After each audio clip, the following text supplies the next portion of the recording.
오늘 우리에게 주시는 하나님의 귀한 은혜의 말씀은 에베소서 2장 8절부터 10절까지의 말씀입니다. 제가 가진 신약 성경 311면에 있습니다. 온라인과 방송을 통해 예배드리시는 분들도 함께 성경을 찾아 읽겠습니다. 에베소서 2장 8절부터 10절까지의 말씀입니다. 찾으신 말씀 합독하겠습니다. 너희는 그 은혜에 의하여 믿음으로 말미암아 구원을 받았으니 이것은 너희에게서 난 것이 아니요 하나님의 선물이라. 행위에서 난 것이 아니니 이는 누구든지 자랑하지 못하게 함이라. 우리는 그가 만드신 바라 그리스도 예수 안에서 선한 일을 위하여 지으심을 받은 자니 이 일은 하나님이 전에 예비하사 우리로 그 가운데서 행하게 하려 하심이니라. 아멘. 한번 따라해 보겠습니다. 구원의 기둥, 칭의와 성화. 흔히들 올림픽은 세계인의 화합의 축제라고 말하는데, 이번 파리 올림픽 개막식에서는 기독교를 조롱하고 동성애와 음란 코드로 가득한 저질 퍼포먼스로 온 세상을 충격에 빠뜨렸습니다. 예수님께서는 다시 오실 재림에 대해서 말씀하실 때 노아의 때와 같이 인자의 마음도 그러하리라 이렇게 말씀하셨는데요. 과연 노아의 때가 어떤 때였습니까? 우리 창세기 6장 5절 한 절 말씀만 읽어보겠습니다. 여호와께서 사람의 죄악이 세상에 가득함과 그의 마음으로 생각하는 모든 계획이 항상 악할 뿐임을 보시고. 아멘. 참 엄청난 그 나라의 국격을 보여줄 수 있는 그런 귀한 자리에서 마음의 생각의 계획이 어쩜 저렇게 악할 수 있을까? 인간 사회의 기본이 되는 가정을 파괴하고 하나님을 대적하는 동성애와 같은 죄악이 전 세계의 남녀노소 우리 어린아이들까지 다 보는 올림픽 축제에서 버젓이 메인으로 공연이 되어지고 또 이슈가 되는 세상이 바로 지금입니다. 최근에는 팔레스타인 이슬람 무장단체 하마스 지도자의 암살 사건을 계기로 이스라엘과 반이스라엘 이슬람 테러 단체들을 후원하는 이란과의 전면전이 일어날 일촉즉발의 위기 가운데 있습니다. 이란은 이슬람 강경파인 시아파의 맹주이며 핵폭탄을 보유한 나라입니다. 에스겔서나 예레미야서 요한계시록에 이미 예언된 마지막 시대에 일어날 곡과 마국의 전쟁이 될 가능성이 커지고 있다고들 예측하고 있습니다. 자, 모든 사람들이 말세적인 현상을 느끼는 이런 때일수록 우리가 집중해야 될 것이 무엇이냐? 그것은 바로 진짜에 집중해야 한다는 거죠. 여러분, 많은 위조 집회들이 막 범람할 때 그 식별하는 방법은 가짜를 연구하는 게 아니라 오직 진짜를 잘 아는 것임과 같이 가장 중요한 본질과 핵심을 바르게 알고 붙드는 사람이 되어져야 한다는 겁니다. 다시 말해서 다른 어떤 것보다도 믿음의 결국 곧 영혼의 구원을 받는, 여러분, 이것을 우리 모두가 확실히 해야만 할 줄로 믿습니다. 자, 오늘은 신앙의 핵심과 본질인 구원, 그 구원의 두 기둥 칭의와 성화에 대해서 은혜를 함께 나누고자 합니다. 물론 교리적인 부분이라 좀 논리적인 설명을 위해서 칭의와 성화의 구분이 필요하고 좀 더 듣기 힘든 이야기들이 있을 수 있지만, 그러나 우리의 실제 신앙생활에서는 이 둘이 분리될 수 없는 일이고 늘 경험해야만 하는 아주 중요한 사실입니다.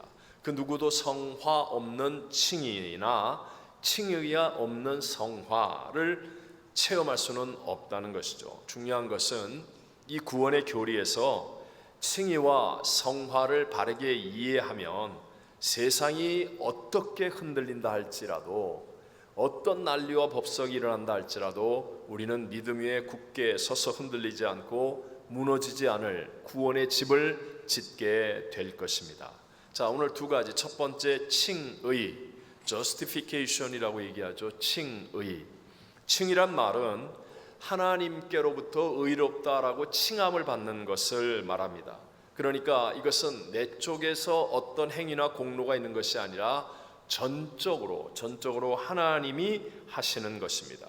저와 여러분은 분명히 죄인인데도 불구하고 예수 그리스도, 하나님이신 예수 그리스도가 이 땅에 오셔서 우리의 죄를 대신하여 십자가에서 죽으시고 부활하심으로 죄의 값을 지불한 그 완전한 의를 우리가 믿을 때 전가되는 거예요. 트랜스포가 되는 거죠. 그래서 예수님의 의가 내게 트랜스포가 되어서 우리가 의인이라고 하나님께서 불러주시는 것으로 저와 여러분의 행위와는 전혀 상관이 없어요.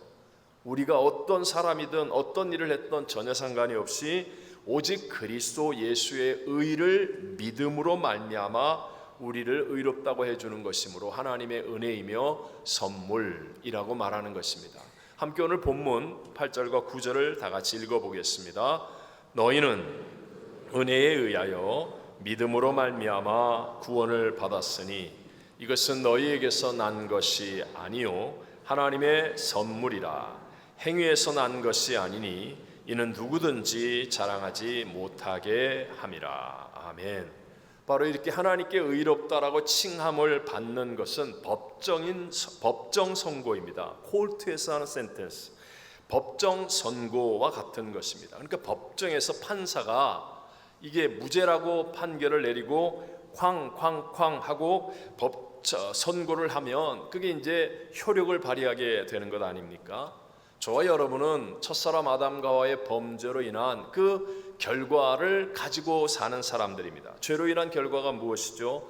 먼저 영이 즉시로 죽어서 영이신 거룩한 하나님과 함께할 수 없는 것이고, 나의 육체의 호흡이 끝난 이후에는 영생 지옥, 영원한 불막 지옥 가운데 던져져서 영벌의 고통을 받아야 하는 것이 저와 여러분 죄의 결말입니다. 근데 칭의는 바로 여기에서부터 벗어나는, 하나님께서 법정에서 무죄를 선포하여 주시는 것, 그것이 칭의라는 것이죠. 여러분, 우리를 구원할 구세주 예수님께서 잉태하실 때 여러분 주의 사자가 나타나 뭐라고 예언을 했습니까? 아들을 낳으리니 그 이름을 예수라 하라. 이는 그가 자기 백성을 그들의 무엇에서? 죄에서 구원할 자이심이라 하니라 라고 말합니다. 즉 구원이라고 하는 것은 죄에서 벗어나는 것이고, 마귀의 자녀에서부터 하나님의 자녀로 신분이 바뀌는 것이고, 죄의 마지막 종착역이라고 말할 수 있는 영생 지옥불에서 벗어나게 되는 것, 이것을 구원이라고 말하죠. 칭의, 하나님께서 우리를 의롭다고 여겨주시고 불러주시는 칭의는 하나님의 유일한 구원의 방법인 예수 그리스도를 믿음으로 말미암아 우리가 죄로 인한 모든 형벌에서 구조되어지는 것입니다. 마치 하나님 앞에서는 죄가 없는 자처럼 여김을 받게 되는 것이 칭의라는 거죠. 이게 사실은 인간 세상에서는 경험할 수 없는 은혜이고 측량이 안 되는 하나님의 사랑입니다. 그래서 얼른 얘기하면 아니 내가 그냥 의롭다고 된다고, 예수를 믿으면 의롭게 된다고, 이게 얼른 이해가 안 되는 것이 사실이기도 하겠죠. 여러분, 구약에서 보면 이스라엘 백성들이 애굽에서 노예 생활하다가 출애굽 구원을 받게 되죠. 그때 그들이 할 수 있는 일은 아무것도 없었습니다. 근데 하나님께서 모세라는 사람을 택하여 부르시고 10가지의 재앙을 내리시면서 하나님께서 다 일을 이루십니다. 마지막에는 유월절의 심판이 임하게 되죠. 그때 하나님이 주시는 말씀을 믿음으로 어린 양을 잡아 그 피를 집의 문설주와 임방에 뿌린 집에는 죽음의 신이 패스오버, 넘어갔다는 거예요. 넘어갔다. 그런데 애굽의 바로왕으로부터 시작해서 애굽 안에 있는 모든 사람들과 짐승의 장자까지 죽음의 신이 다 장자를 죽였어요. 그래서 애굽이 항복을 한 겁니다. 말씀을 믿음으로 말미암아 죽음의 신이 넘어가 패스오버 되는 유월절의 어린 양으로 이 땅에 오신 분이 바로 예수 그리스도예요. 예수님은 십자가에서 완전한 제사를 단번에 드리셨습니다.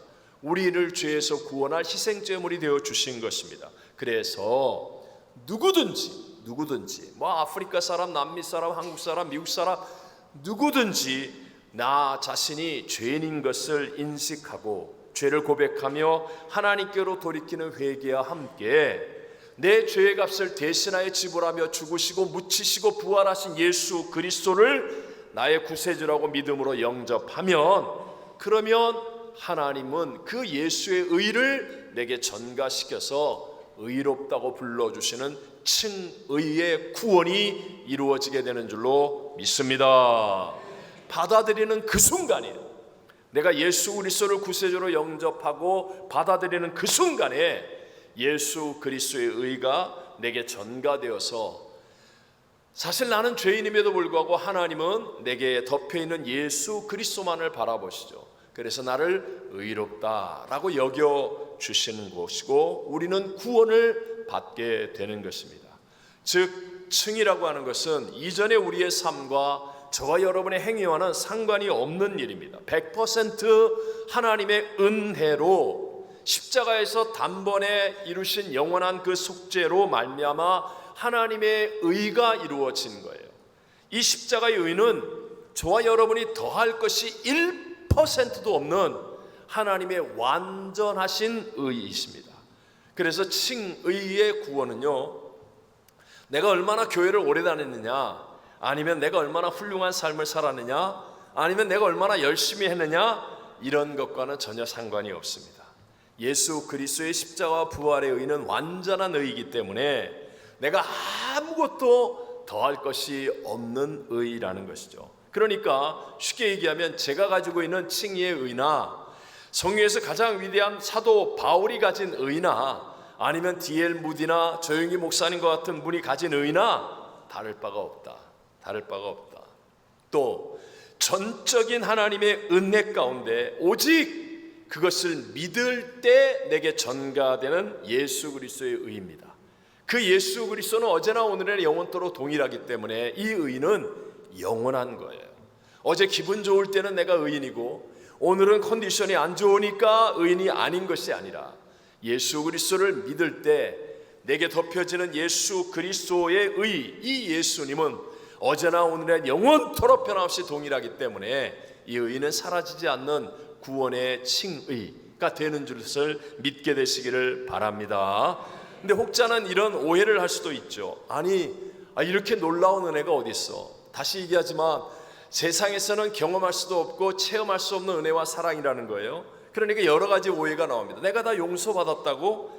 그러면 내가 지금부터 무슨 죄를 지어도 그러면 괜찮겠네. 마치 죄를 지어도 되는 면허를 얻은 것처럼 착각하는 이상한 믿음이 생길 수도 있습니다. 그러나 그것은 분명히 아니죠. 로마서 6장 1절과 2절만 읽어보겠습니다. 그런즉 우리가 무슨 말을 하리요? 은혜를 더하게 하려고 죄에 거하겠느냐? 그럴 수 없느니라. 죄에 대하여 죽은 우리가 어찌 그 가운데서 살리요? 내가 죄 지어도 이제 되겠네요 하는데 그럴 수 없느니라 라고 말하는 거예요. 왜요? 예수 그리스도를 나의 구세주로 믿는다는 것은 예수님이 나의 죄에 대해서 죽었습니다. 내가 그 예수와 함께 나도 십자가에서 죽었습니다. 이 믿음이거든요. 그래서 내가 예수를 믿을 때 죄에 대해서 나는 죽은 자가 되었기 때문에 내가 어찌 죄 가운데 계속하여 살 수 있겠느냐라고 말씀하는 거예요. 데살로니가전서 4장 7절에 오면 하나님이 저와 여러분을 부르시잖아요. 우리를 부르심은 부정하게 하심이 아니요 어떻게 하심이라? 거룩하게 하심이니라고 말합니다. 그래서 예수님을 구세주로 영접하여 칭의를 얻는, 구원의 칭의를 얻는 믿음이 진짜라고 한다면, 그러면요 놀랍게도 내 안에는 반드시 거룩한 삶을 살겠다라고 하는 성화의 소원이 일어나게 되어 있습니다. 이전에는 주일날 일요일이라고 하면서 내 마음대로 여행 가고 친구 만나고 못 들었어요. 근데 어느 날 전도를 받아 교회 와서 예수 그리스도를 정말 십자가에서 나의 죄를 대신하여 죽으시고 부활하여 영생 천국의 길을 예비하신 구세주로 내가 믿습니다 하고 믿음으로 영접했더니 희한하게도요 그 다음 주일이 되었는데, 그러니까 그 사람에게는 일요일이죠. 교회가 안 가면 뭔가 찜찜해. 교회를 가야만 될 것 같아. 옛날에는 성경이 뭔지도 몰랐어요. 근데 예수님을 영접한 다음부터 이상하게 성경이 읽고 싶고 듣고 싶고 알고 싶어져요. 남들이 기도하는 거 보고 손가락질을 했는데 예수 그리스도를 정말 믿음으로 영접하고 나면 내 안에 예수의 생명이 내 안에 역사하면서 기도하고 싶은 거룩한 소원이 생기고 꿈이 생기고 기도 제목이 생기고 교회 일을 하고 싶고 뭔가 선교도 하고 싶고 뭔가 하나님의 영광을 위해 하나님을 기쁘시게 하고 싶은 그런 삶을 살아야 되겠다는 거룩한 소원이 올라오는 것, 이것이 진짜 믿음이라는 것이죠. 자, 그래서 두 번째 성화, sanctification이라고 얘기하죠. 이 성화, 여러분 빛이 비추면 아무리 짙은 어둠이라 할지라도 빛이 비추는 순간에 어둠은 자동적으로 물러가는 것처럼 예수 그리스도의 생명이 내 안에 들어오면, 즉 내가 예수님을 구세주로 영접하고 믿으면 이전에는 없었던 거룩하게 살고 싶어하는 소원이 올라온다는 것 여러분 이제 들으셨죠?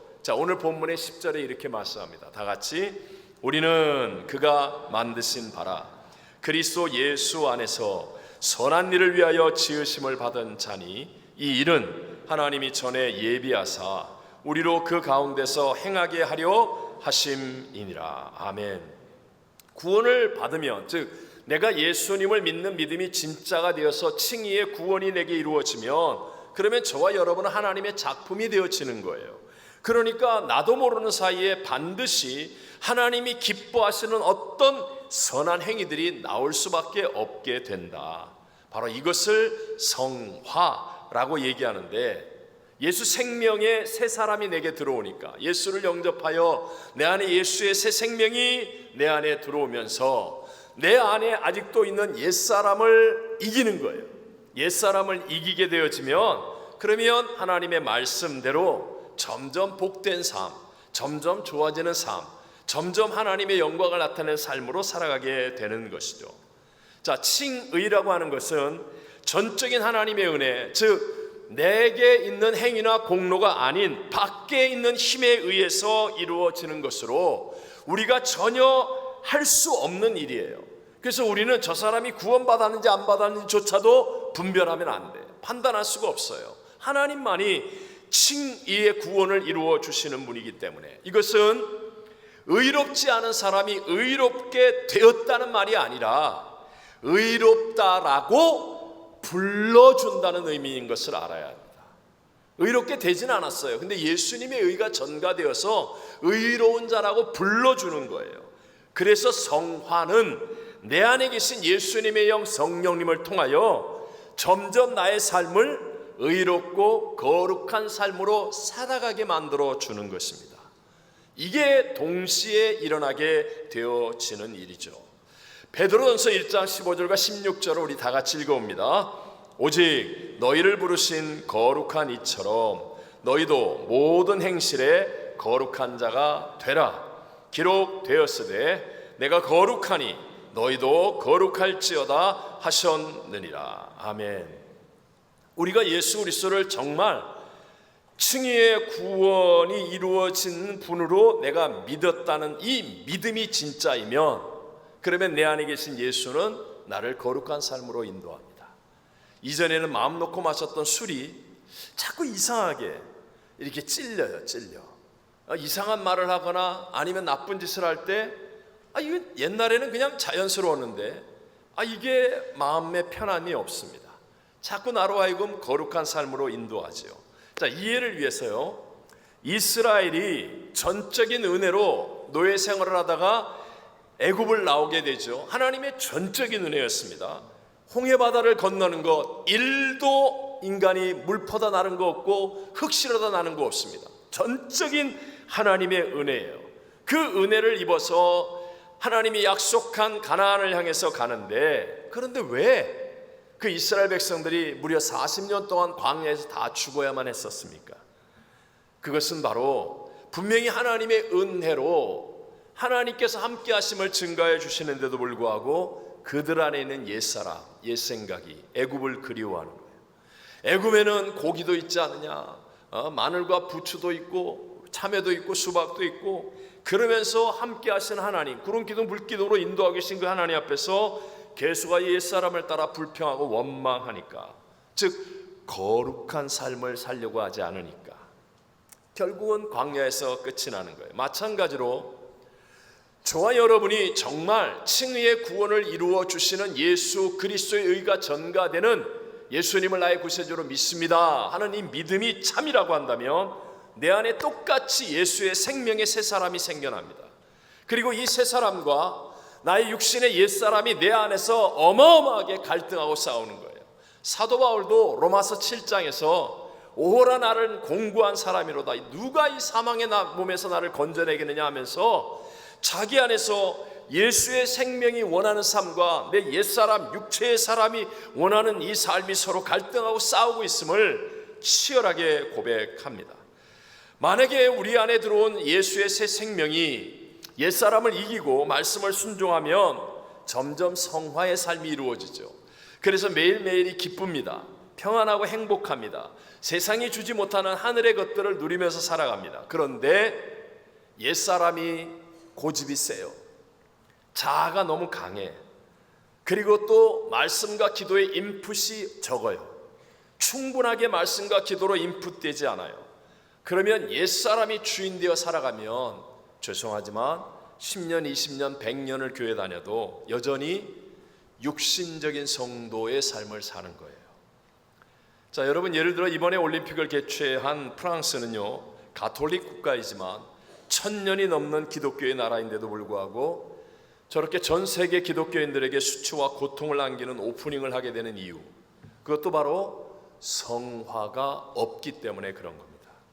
기독교 나라였던 네덜란드가 무려 350년간 식민 지배했던 인도네시아가 지금은 전 세계에서 최대 이슬람 국가가 되어 있습니다.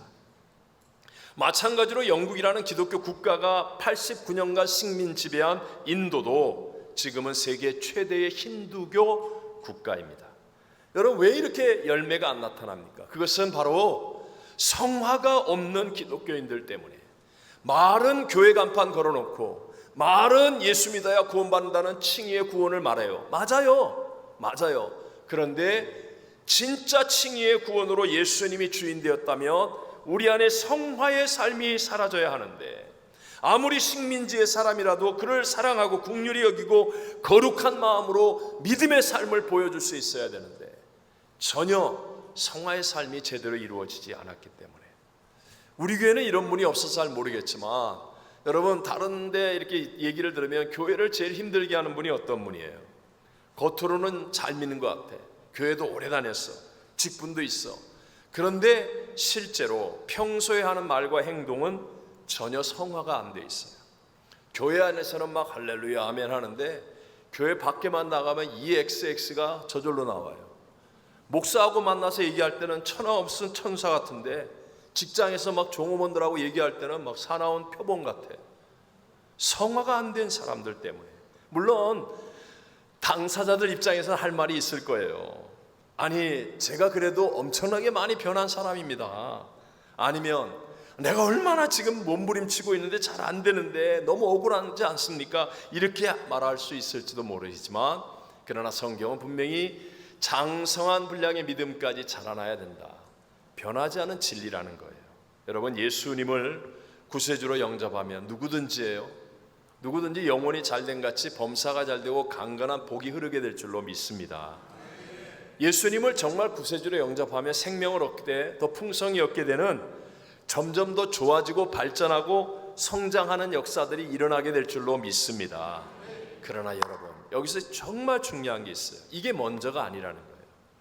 여러분, 먼저 거룩해지는, 즉 예수님이 나의 주인이 될 수 있도록 거룩해지는 성화의 삶을 선택해야 한다는 거예요.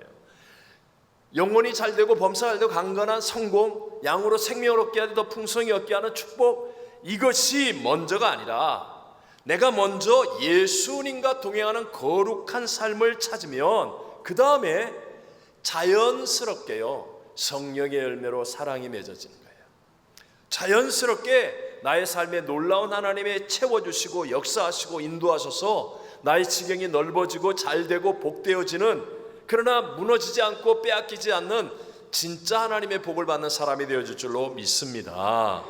여러분, 사과나무가 사과 열매 맺는 게 어렵습니까? 물 주면 맺어지는 거예요. 근데 사과나무 보고 바나나 열매 맺으라고 그러면 어렵겠죠. 마찬가지로 내가 예수님과 함께하는 거룩한 삶을 먼저 찾으면, 내가 어찌하든지 내 안에 계신 예수를 순종하는 거룩을 위해서 내가 성화의 삶을 선택하여 살아가면, 처음에는 조금 어려운 것 같고 조금 다른 것 같고 조금 왕따가 될지 모르지만, 그러나 내 안에 계신 예수님은 만왕의 왕 만주의 주 만물의 충만의 충만이세요. 이 예수로 말미암아 세상이 줄 수 없는 하늘의 평화, 하늘의 기쁨, 하늘의 복, 하나님의 소망, 하나님의 은혜와 사랑으로 넘쳐나는 승리자가 되게 해주실 줄로 믿습니다. 그래서 예수님께서 그 귀중한 산상 설교하실 때 첫 부분이 뭐예요? 첫 부분이 기복이 아니에요. 기복이 아니라 팔복이라고 해요. 팔복. 거룩한 성화의 삶을 살아라 라고 가르치시는 거예요. 기복은 내가 원하는 거 얻는 거죠. 그래서 내가 something이 되는 거예요. something. 내가 나를 강화시켜서, 내가 힘을 가지고, 내가 잘 되어서, 그래서 내가 세상을 이긴다. 마지막 시대는 내가 힘을 가져서 이길 수 있는 시대가 아닙니다, 여러분. 우리 코로나 때 겪었잖아요. 코로나 팬데믹 딱 되니까 내가 암만 해도 무슨 소용이 있어요. 다 셧다운인데. 내 안에 예수가 계셔야 돼요. 우리가 믿어야 되는 건 not I but Christ. 오히려 not I but Christ가 되어서 성화의 삶을 살아가 보면, 그러면 놀랍게도 어떤 세상을 만나고 어떤 위기를 만나고 어떤 고난과 어떤 오해와 어떤 문제를 만나도 우리의 삶 속에 하늘의 것들이 흐르는 풍성히 열매 맺는 삶을 살게 될 줄로 믿습니다. 칭의, 하나님께서 그냥 값없이 은혜로 내게 주시는 선물인 칭의의 구원은 우리의 신분과 위치를 결정해 줍니다. 쉽게 예를 들어서 제 손자 하준이가 아무것도 한 게 없어요. 진짜 일도 한 게 없는데 진시성을 갖게 됩니다.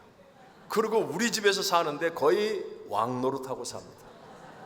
아무것도 하는 게 없는데, 칭의의 구원은 바로 우리의 행위와 전혀 상관없이 예수님과 연합되는 그 믿음 때문에 예수의 생명으로 하나님의 자녀가 되고 구원을 받는 하늘나라의 시민이 되는 것입니다. 근데 성화는 어떻습니까? 성화는 우리에게 보상과 축복을 결정하는 거예요. 이 땅에서 진짜 보상과 축복. 우리 하나님은 실수가 없으신 하나님 아닙니까? 열심히 일하는 사람에게 더 많은 보상과 축복이 임하고, 많이 심은 사람이 많이 거두게 되는 거예요. 여러분, 말씀을 따르는 순종의 행위로 내가 어떻게 하느냐에 따라 우리의 축복과 영생의 보상이 달라집니다. 고린도서 3장에도 분명히 말씀하시잖아요. 누구든지 금이나 은이나 보석이나 또는 나무나 풀이나 집과 같은 것으로 각자의 터 위에 세우는 거예요. 금, 은, 보석은 귀중한 거잖아요. 이런 것으로 공덕을 들인 사람과 그냥 적당히 그냥 하는 척, 그냥 쉽게 나무, 풀, 집. 근데 그날의 심판이 있습니다. 그날 공적을 불로 심판할 때 다 사라져버리고 없어지는 것은 아무것도 얻을 것이 없어요. 자, 요한계시록 22장 12절로 우리 정리해서 보겠습니다. 보라, 내가 속히 오리니 내가 줄 상이 내게 있어 각 사람에게 그가 갚아 주리라. 아멘. 여러분, 이것은 행위 구원을 얘기하는 게 아니에요. 구원은 행위가 아니에요. 구원은 100% 하나님의 은혜로 되는 것이지 내 행위의 1%도 칭의의 구원에는 필요가 없어요. 하지만 칭의의 구원을 이루는 이 어마어마한 일을 이루는 믿음이 진짜라고 한다면, 아까도 얘기한 것처럼 예수의 생명이 내 안에서 내게 거룩한 소원을 일으키고 말씀을 순종하는 삶을 통하여 나의 인생의 보상과 축복이 완전히 달라지게 만들어 준다는 것입니다.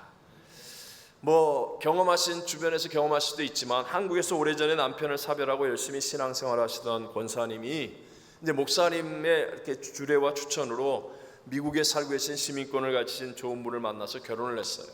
그래서 합법적으로 이제 미국에 오셔서 영주권도 받게 되셨어요. 여러분, 그렇게 합법적으로 살지만 그 권사님이 미국에 와서 살면서 금방 미국 사람이 됩니까? 돼요, 안 돼요? 아시죠? 밥 먹는 것도, 생각하는 것도, 드라마 보는 것도, 미국 드라마 봐요? 한국 드라마 봐요? 한국 드라마 보고. 미국 음식 먹어요? 한국 음식 만들어 먹어요? 한국 음식 만들어 먹고. 네. 우리들도 마찬가지죠. 우리 모두 예수 그리스도가 나의 죄를 대신하여 십자가에 죽으시고 부활하신 구세주라고 믿었습니다. 그래서 칭의에 예수님의 의가 전가되어서 칭의의 구원을 받았습니다. 그러나 아직도 우리는 우리의 옛사람이 있어요. 그래서 아직도 교회가 불편하고 세상이 편한 사람이 있을 수 있다는 거예요. 세상에 친구들 만나서 노래방 가면 막 10곡 20곡 막 마이크 붙잡고 안 놔주면서 막 계속 노래 부르는데, 교회 와가지고 찬양 부르자 그러면 목소리가 안 나와.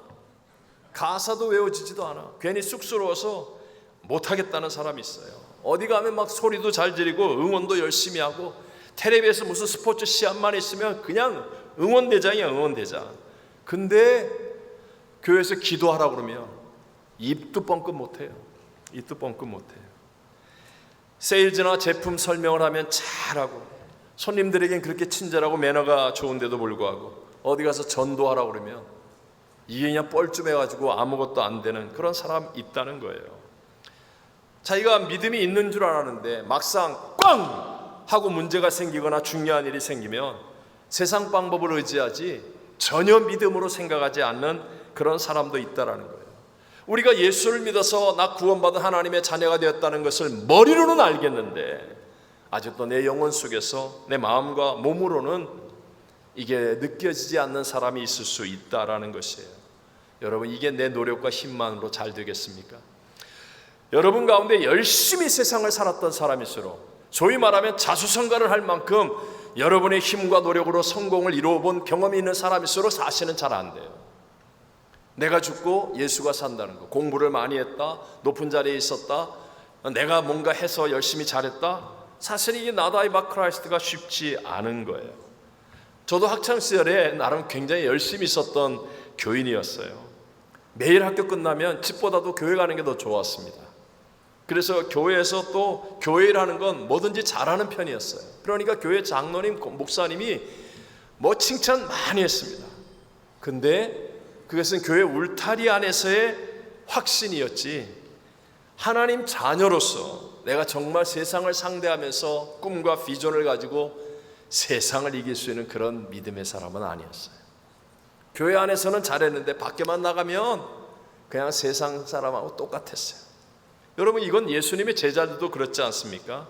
얼마나 큰 소리 쳤습니까? 예수님 계실 때는 우리가 죽는 자리까지 갑니다, 뭐 나는 배반하지 않습니다, 그랬던 제자들이었는데 막상 위기가 다가오니까 다 도망갔습니다. 그 중에 베드로는 3번이나 부인하고 저주까지 했습니다. 근데 그런 제자들이 어떻게 변화되었죠? 어떻게 세상을 바꾸어 놓는 위대한 사람으로 역전승을 이루게 되죠? 딱 한 가지, 성령의 충만함으로 옛사람을 이기게 된 줄로 믿습니다. 예수님이 승천하신 후에 열흘이 지나는 오순절 날까지 그들은 함께 모여서 마가 요한의 다락방에서 간절하게 일심으로 기도했어요. 그럴 때 온 몸으로 성령 하나님께서 자기들에게 임재하심을 체험합니다. 귀로는 하늘로부터 자신들에게 내려오는 아주 급하고 강한 바람 같은 소리가 들려지고, 눈으로는 불의 혀와 같이 갈라지는 것이 각 사람 머리에 있는 것도 보여지고, 그리고 몸으로는 성령의 임재가 그 집안에 가득함을 느끼고, 입으로는 방언이 터져나오기 시작했습니다. 그러자 하나도 바뀐 상황과 환경과 조건은 없어요. 그런데 그들 안에서부터 권능이 나타납니다. 여쭤보겠습니다. 성령님이 하나님이라고 믿으시면 아멘. 하나님보다 더 큰 문제가 있어요, 없어요? 있어요, 없어요? 하나님보다 더 큰 사건이나 하나님보다 더 큰 어떤 일이 있어요, 없어요? 없어요. 성령 하나님이 이 안에 들어오니까 이게 믿어지는 거예요. 이게 확실하게 눈으로, 귀로, 몸으로, 입으로 확실하게. 그러니까 문제보다 크신 하나님, 대적보다 크신 하나님의 역사하심을 그들의 삶 속에 체험하는 거예요. 누리는 겁니다. 역전승의 주인공이 되어지더라는 것입니다. 오늘 우리도 마찬가지입니다. 여러분 가운데 어떤 갈등이 있죠? 내가 예수를 믿는데 참 나도 하고 싶은데 안 되는 거. 또 여러분 가운데 지금 문제, 대적 때문에 인간적인 생각과 수단과 방법을 막 찾고 있는 분들도 있죠. 갑작스러운 질병, 경제의 어려움, 가정에서의 어떤 문제들, 여러분, 하나님은 하실 수 있습니다. 정말 믿으시기 바랍니다. 그 믿음을 갖기 위해 성령으로 충만해지시기를 구하십시오. 성령으로 충만해지기를 구하십시오. 그래서 여러분도 눈으로, 귀로, 입으로, 몸으로 나와 함께 하시는 성령 하나님을 확실하게 체험하면 여기서부터 믿어지는데 어떻게 해요? 문제보다 크신 하나님이 믿어지는데, 대적보다 크신 하나님의 역사가 일어나는데, 하나님이 주시는 지혜, 능력, 평강, 사랑, 은혜가 내게서부터 흘러 넘쳐나는데, 그래서 결국 우리는 칭의의 구원만이 아니라 성화의 삶을 이루어가며 우리의 삶을 통하여 하나님이 기뻐하는 아름다운 좋은 열매들이 나의 인생에, 내 가정에, 내 주변에, 우리가 바라보고 기도하는 그 모든 곳에 풍성히 맺혀지는 축복의 승리자가 되어질 줄로 믿습니다.